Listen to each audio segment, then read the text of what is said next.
Papatalo. Ay, puta! Hilo! Hindi na, yung tuhod niya. Kung tinutuhanan siya ni Holly Holm doon, kung hinabol yon, basag na si Rouse, oh. Huwag yung putang ina kasi. Ayan na. Talo na. Putang ina yan. Basag talaga siya.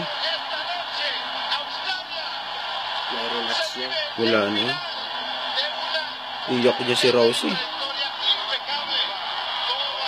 Ibulaban niya, mahina. Durog siya sa boxing.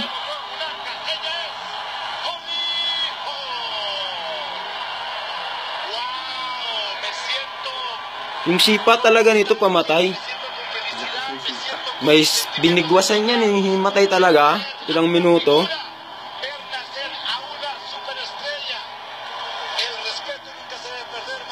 Patay si Rose.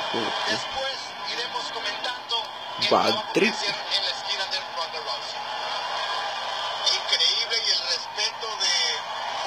Timon lang nagalusa, no?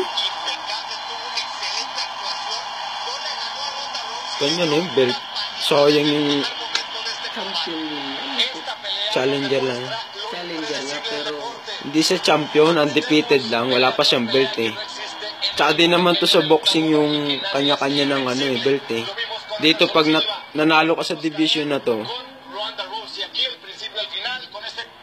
Ayan, yung liig.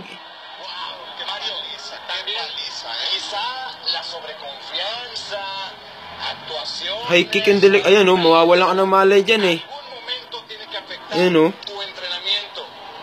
Del otro lado, entrenamiento constante, buena estrategia, antecedentes de boxeo. Di kasi puta. Kampante siya, Prepara el apunte. Juego. Patay talaga. Kawawa si Rousey. Yo creo que es una combinación de factores, Víctor. Qué pelea que vimos. Wala na talagang malay, Sarado na yung mata, eh.